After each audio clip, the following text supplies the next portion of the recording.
What's going on, everybody? My name is Nick. This is going to be my first video on this YouTube channel. I have another YouTube channel I haven't posted in a long time, but it is called True Floridian 813 if you want to go check it out. But it's mostly fishing videos and stuff. I do have a few videos on how to grow mangoes from seed that I did years ago, but I'm really going to focus most of my attention on this new channel. Things are kind of crazy right now, and I just want to take this beautiful morning, it's March 22nd, it's a Sunday, to share with you guys my garden and what I got going on. I try to live as self-sufficient as possible. I do live in an urban setting, so I can't be completely self-sufficient, but I do the best I can. And I hunt, I fish, I grow a ton of stuff, and I just want to share that with you guys, make some informational videos, kind of teach a little bit.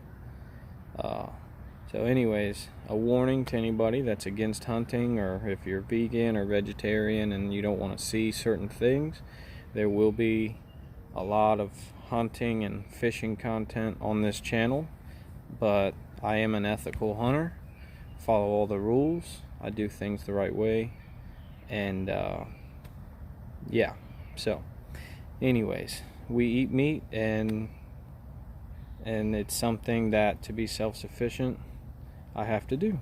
So anyways, I'm going to share with you guys my garden, and just give this little update, and then probably in a few weeks I'll give another update. If you guys like what you see, go ahead and subscribe, and if you have any questions or comments, leave them below and I'll get back to you.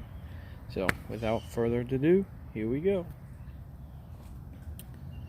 This is the backyard where I got everything going on right now. Kind of a little first year food forest with a big garden over there. I got a wood pile, and this is where we have our fires. But this is the newest addition, a little baby bunny. From what I was told, he's about 8 weeks old, and I just brought him out here. I've been watching him this morning eat on the grass and enjoy being outside.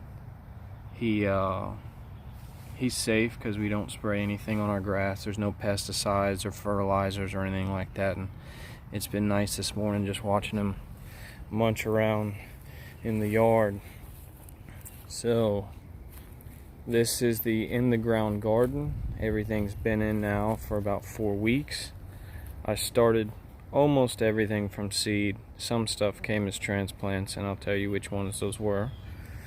But in the very back here, this is behind that, and that, and that is all Russian mammoth sunflowers. This is the first time I'm ever growing sunflowers, but my wife picked up the seeds, and she really wants to have some big, pretty sunflowers in the yard, so I planted those for her. And in front of that is corn. It is Silver Queen, which is a sweet corn, and I started that from seed. They're going along pretty good. I did have issues with cutworms at the beginning, coming out of the soil at nighttime, and you know, I love this stuff. To me, it's not a chore, it's something I enjoy. So while that was going on, a couple times during the night, I'd come out with a flashlight and catch them crawling around the soil, and I'd just pick them and take them out. So in front of that, I have zucchini on these little mounds. I did get a little impatient because we had some cold fronts, and when I first planted all these seeds, they weren't germinating, and I was getting frustrated, so I ended up buying some transplants. So the bigger plants are transplants, but if you could see on the other mound, those few little seedlings are yeah, seedlings, that's what they are. They just germinated this week from seeds that I had put. So, and I'll thin that out. There's 3 of them there. I'll thin them out and just have one. So then on this row here, that's all beets. They're Detroit dark red beets. I've had some issues with cutworms with those as well, but for the most part they're doing pretty good. So you can eat the greens, and then you can also, just if you like beets, they're super nutritious and they have a lot of vitamins. So you can, wait 45 to 60 days and have yourself a mess load of beets. And in front of that, we've got bush beans, which took a little longer to germinate than usual, but again, it's because it was a little more chilly. The soil was still kind of cold. So, but they're coming along nicely. There's a lot of new growth, and there's several buds that you can see forming. And then on right here and on the end of the row right there is a snow pea. We don't eat a lot of them, but I like them when I make venison stir fries and stuff like that. And then behind the snow pea, up against the fence, is actually a sweet potato variety. It is popular with the Cuban cuisine. They call it boniato, which actually means sweet potato, but it is a certain variety that has a white flesh, and it doesn't store as long as maybe the other ones, but we can pick them fresh. My wife's family brought them up from Miami, and I put them in about 2 weeks ago. So in the next row, we've got mustard greens, collard greens, red Russian kale, dinosaur kale, Scotch blue, I think it is. It's a curly kale. And then on the end too, there's more collard greens, because they do wilt down, and if you really want to eat a lot of them, you have to grow a lot of plants. And then intermingled, I have, if you see, some marigolds growing in, one there. There's one on the end here. I am gonna harvest a bunch of greens today so that I can get more space, and the marigolds can get some sun. But I've got the marigolds in between the tomatoes. They do help control aphids and other bugs. So, and then right here, actually, I'll show you, these are starting to pop up. If you look, there's one there, there's one there, and I've got several of them lined along the fence. They are actually yard-long beans. They're also known as asparagus beans, or I think a Chinese long bean. It's actually in the cowpea family, but you eat them like green beans. And I'm really excited about getting those to grow up and grow all along the top of the fence on this coated wire that I have. So that's exciting. Anyways, so we've got 4 tomato plants, that all those were actually transplants. This one here is my favorite that I've grown in the past.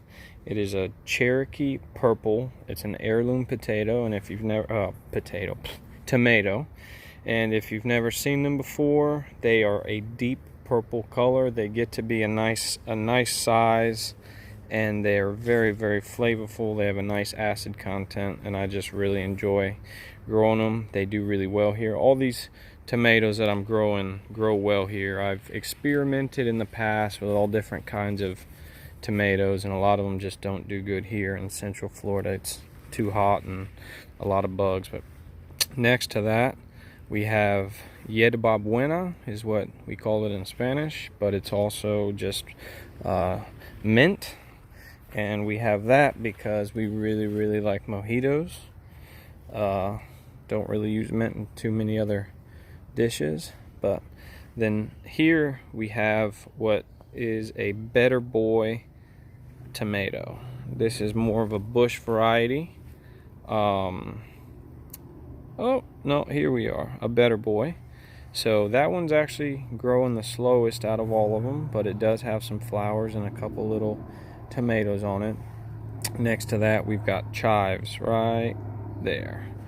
So I interplant a lot of things to help keep pests away, and because they're also supposed to boost the flavor of one another. So then there we have a husky cherry red tomato, which is another one that does really well here. It grows a lot, and you get a lot of little cherry tomatoes off it. We like those in salads, and I kind of pop them while I'm working out in the garden whenever it gets there. There's tons of tomatoes on that and flowers everywhere. And that is garlic chives next to that. And then in the front here, which is actually the one that I planted last, but it seems to be doing the best and growing like crazy, is called Early Girl. And that is supposed to be, like the name says, an early variety. Grows really fast but continues growing. It doesn't mature and then kind of die off. You should be able to harvest all summer, or at least most of the summer before it gets way too hot. But that one is supposed to mature faster than the rest of them, so we're hoping to get tomatoes off of that within the next month or so. There's already tomatoes on there, but I think it's only 50 days until that one matures. So here is a row of carrots, which they've been the slowest out of everything. I'm not sure how those are going to do, but we're seeing. And then here is all different radishes. I've got 3 rows of French breakfast radish, and then I've got 3 rows of a sparkler white tip radish. Kind of put them at different times. You could see these are a lot bigger. We've been harvesting them already, and I'd say there's still at least 2 weeks left of harvest between all of them here. And then I plan on amending the soil a little bit and putting some okra there. So that is the main garden. That there's a star fruit that I put in probably in October, maybe November. I think it was already hunting season, so probably November. And then here we have 3 blueberries that are called Sunshine Blue, and you could see that they are already ripening, and I've probably picked about at least a dozen blueberries, and there's blueberries all over them. And that is a guava. That also is a guava. I know you can't really tell how tall it is, but I'm 6 feet tall, and these things are now taller than me and bushed out quite nicely. I'd say they've at least tripled in size since I planted them. And then this little bunch of sticks right here is another variety of blueberry that I cut back severely. But I'm pretty sure it's about to boom with life. They weren't in the ground, they were in pots, and they were actually at my granny's house. They had been quite neglected, so I brought them over here and put them in the ground last week, and they're already looking way better. Cut them back pretty hard. So there's one there, and there's one there. These blueberries are a variety called Pink Lemonade. They've flowered and somewhat fruited, but I've never had success being able to harvest the fruits. So let's see how they are now interplanted with the other blueberries, and also now that they're in the ground. So here we have a Arbequina olive tree.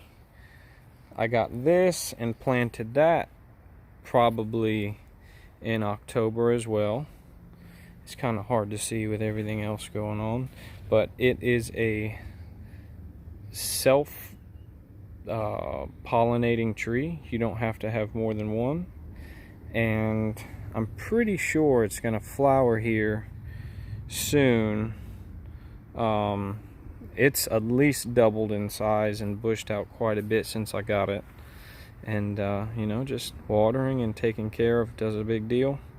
A couple pineapple tops down there, and right here is the new growth from a cassava. You literally just put a piece of the cassava trunk in the ground and it sprouts up. There's one here, and there's also one right here, and there's also one in here that hasn't come out yet. I did them all differently, trying different methods. You can see this one's starting to pop out, but that one's completely underground. It's taking a little while longer. If you don't know, cassava is the tree that you get yucca root from. So if you eat yucca, if you've ever been to a Hispanic restaurant and you've had yucca, that's the tree that you get that root from. So that's a banana tree. These two are little avocados that I grew from seed last year. Then you've got papayas that I put them in as seedlings about this big, probably in September, and they're doing quite nicely. This one's got flowers all over it and little tiny fruits. And this here is actually a little mulberry that I have in a pot, because when I first got it, I actually pulled it out of the ground as a weed at a customer's property. It was growing in their beds, and I recognized that it was a mulberry. It was really small, and so I got it to root, and then it's kind of exploded since then. So I'm probably going to put that in the ground here soon. And then these are all bananas. They were actually the first thing that got planted here. And originally it was just the 4 bigger bananas. And if you don't know about bananas, they kind of spread out from the bottom. They call them sons and grandsons when they keep growing out. And so the 2 smaller ones grew out afterwards, as well as that one, which I dug out and planted over there. And then there's about 6 more that I dug out and given to friends and family. So right in front of that's my compost pile, which if you guys ever want to see a video on how I compost, let me know. I'll take care of that. This is the first raised bed. It's been 1 week since I built this, and there's peppers in here. We've got 4 bell peppers, a sweet banana pepper, 4 jalapenos, and then I've also interplanted, because I'm into high density gardening, and not to mention with everything going on, I'm trying to grow as much food as possible so I can not just feed my wife and I, but my other family members. So we've got more radishes. There's a little bit of basil there. I've got spinach that's germinated here. These are more carrots. These are beets. And then there's catnip starting to pop out, which is for our kitty, not really for us. But if she's happy, we're happy. So then there's a couple more pepper seeds here waiting to germinate. There's 2 eggplant seeds waiting to germinate. This is another zucchini squash. And then if we go this way, this is my little nursery area, and where I keep a lot of my tools. That's how I till up the ground. And then here we've got, this is the rest of the tray of marigolds I put in. There's some more peppers I need to put in. Here's more sunflowers that I had germinate. They just popped out in the last couple days. Right here, I'm waiting for these to pop up. They are patty pan squash. My granny loves them. She grew up in West Virginia, and she talks about how they used to grow them and slice them thin and fry them up.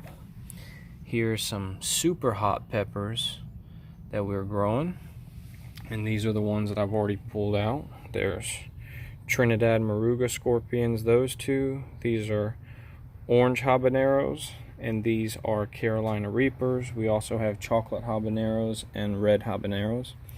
And then these right here are pigeon peas, or they're also called gandules to people from Puerto Rico and the Dominican, I believe, also call them gandules, but they're pigeon peas. They grow super fast. They actually can grow like into a tree if you've never grown them before, and within about 4 or 5 months they already start producing. So anyways, that's the garden. That's what we got going on right now. Thanks for watching, and I'll holler at y'all later.